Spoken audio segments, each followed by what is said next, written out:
No one cared who I was till I put on the mask.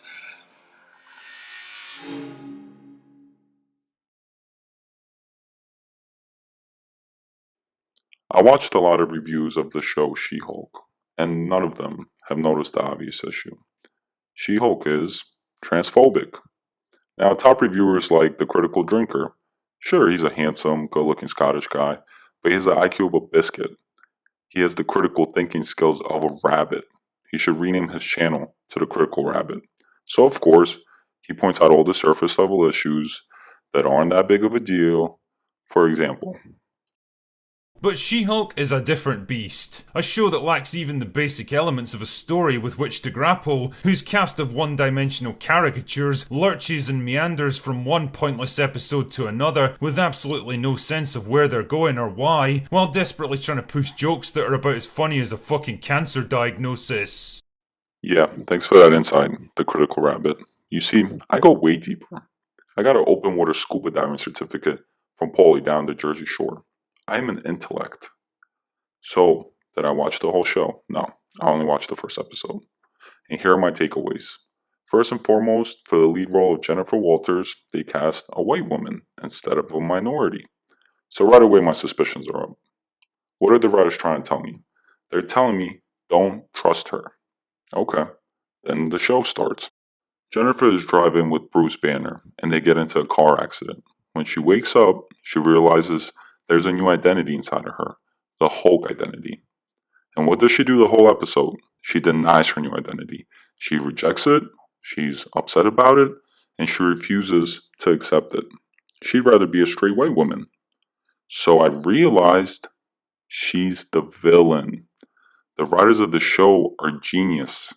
Why else would they make her so unlikable? It's because she's transphobic. Now, who else is in the show? Bruce Banner. What's his problem? He's just an average white guy with anger issues. For 10 years, people thought he was a monster until he accepted his identity and transitioned into Professor Hulk. At which point, people loved him. They wanted to take pictures with him, they were comfortable with him. Now, this is where it gets very interesting. Who else do we know that had an identity problem, transitioned, had a small car accident where they killed a person, and is named Bruce? Put the puzzle pieces together. You don't need a Venn diagram for this. It's Bruce Jenner. So, what are the writers trying to tell us? Follow the ball. It's simple.